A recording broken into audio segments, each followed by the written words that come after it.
deliver this message from the minority group or caucus in Parliament of Ghana. It is a great honor to stand before you today as we officially launch the amended Constitution of the new Patriotic Party. This occasion is a milestone in our party's journey of renewal and strengthening.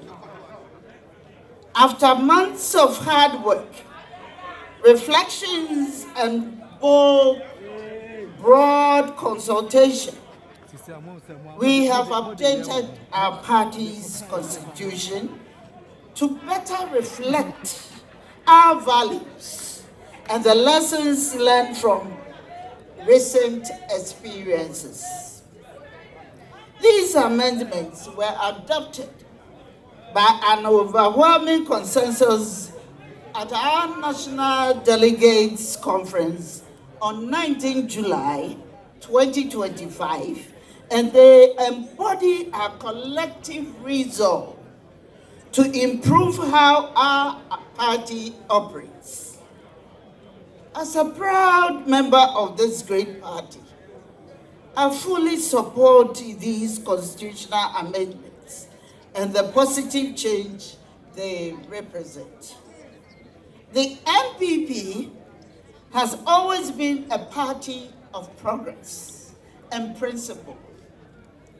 Our traditions values internal democracy, the rule of law, and the grassroots participation.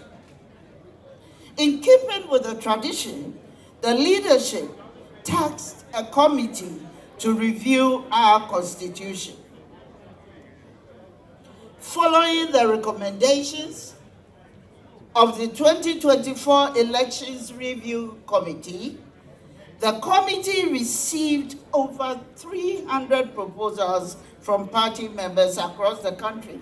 And today, we unveil a constitution that incorporates those ideas, aligns with one-time tested principles, and updates our rules to meet current realities. This amended constitution is our blueprint for a stronger, more inclusive NPP that is ready to face the future with unity and purpose. One of the core goals of the constitutional amendment is to deepen internal democracy and broaden participation in our party's decision-making. We recognize that to remain the vanguard of democracy in Ghana, we must first practice it within our own party.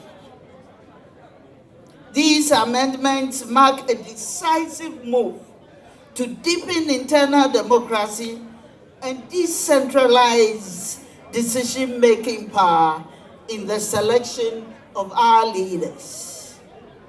In practical terms, this means more members of our party family will have a direct voice in key decisions than ever before. Each of these changes is practical and action-oriented. They are reforms that will be felt in the daily life of the party, from polling station meetings to national council decisions. By expanding participation, we are saying that every member's experience and dedication matters. By clarifying rules and roles, we are equipping ourselves to work more efficiently and avoid internal disputes. This amended constitution balances respect for our time-tested traditions with adaptations to current needs, ensuring the NPP remains dynamic and forward-looking. Fellow party members, passing these amendments is only the beginning.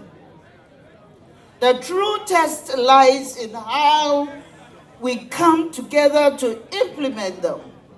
We stand just weeks away from a crucial internal contest.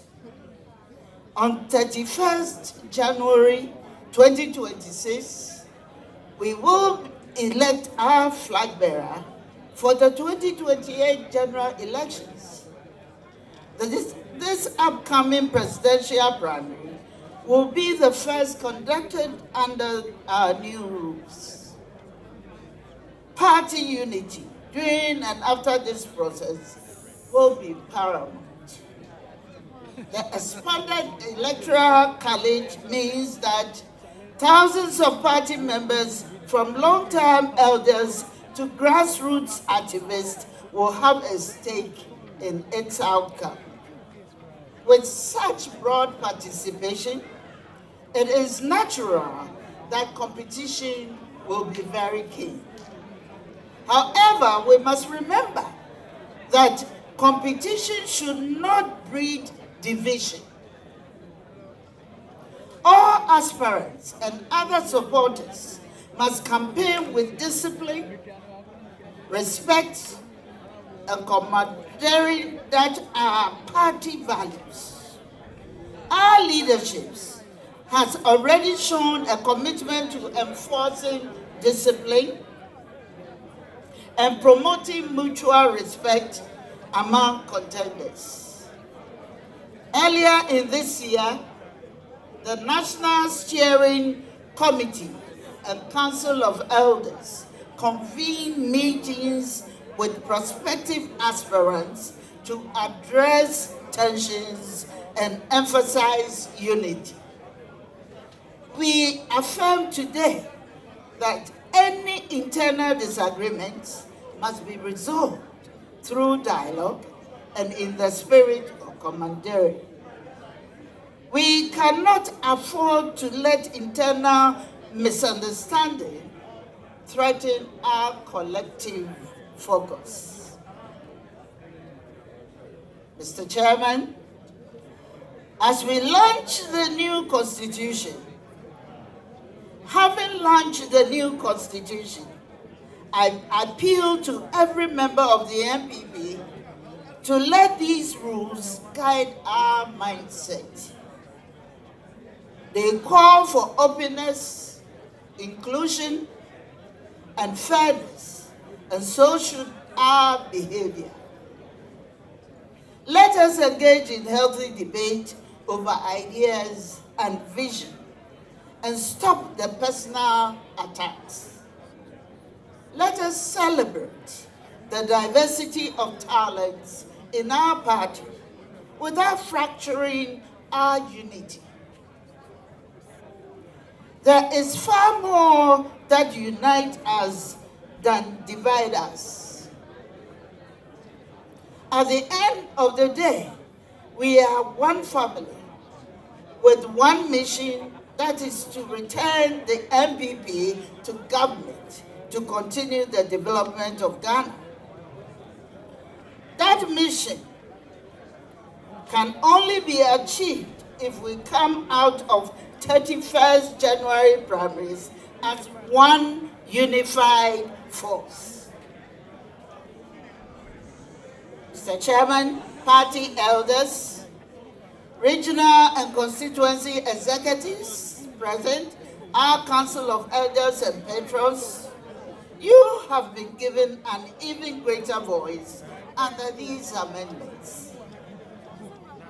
And with that comes the responsibility to be agents of unity.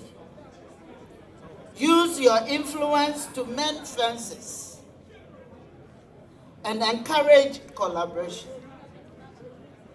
Our external branches now have increased representation and voting rights in party decisions.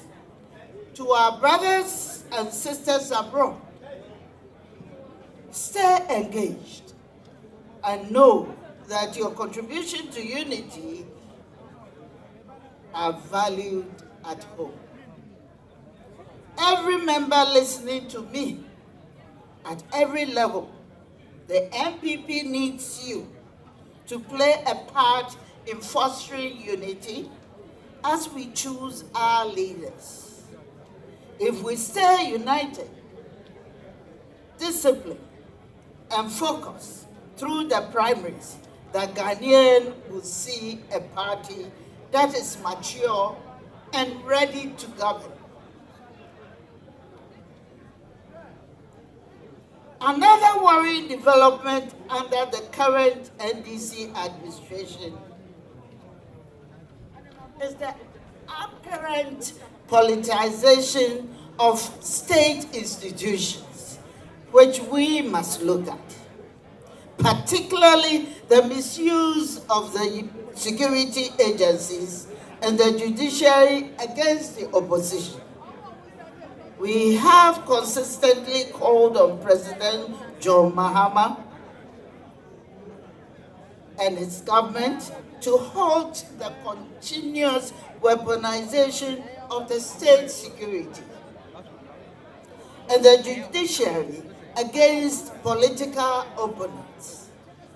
Unfortunately, those calls have fallen on deaf ears.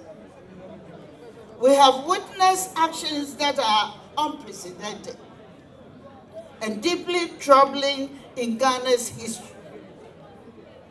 As Justice Araba Isaba Tokono, who was suspended and effectively removed from office under circumstances that raise serious questions about executive interference.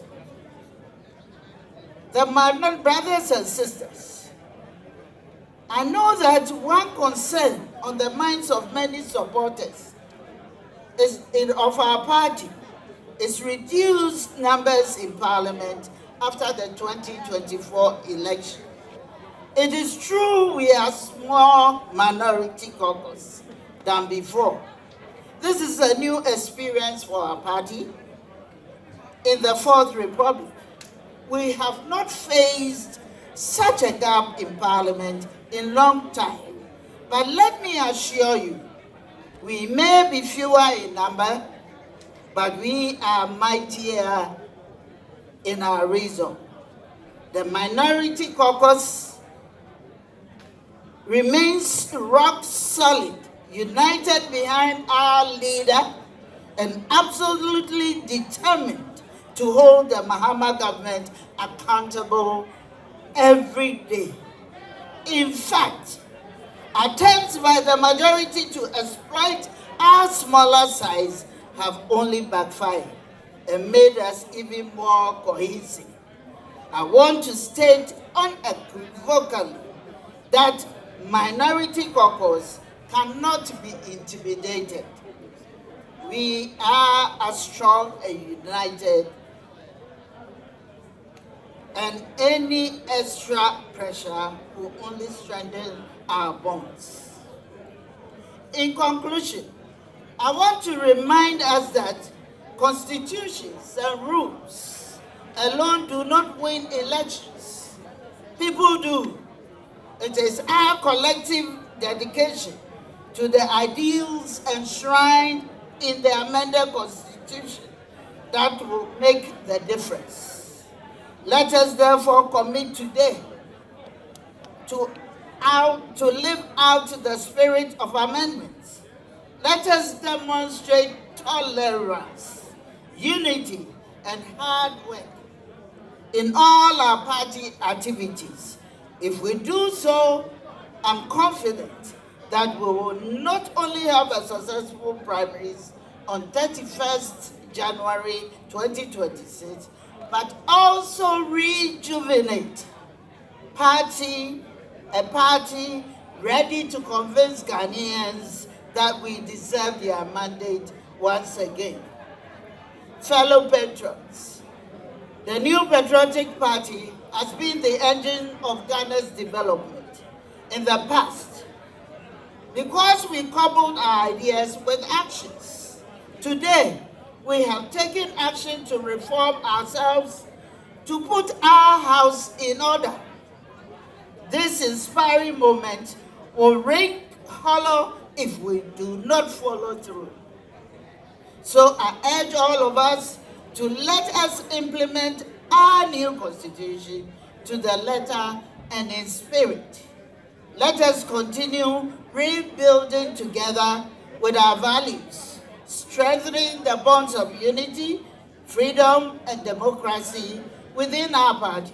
When we do that, there is no challenge in 2028 or beyond that we cannot overcome together. Thank you all, and may God bless the new patriotic party and our nation, Ghana. Together we shall rise in victory again.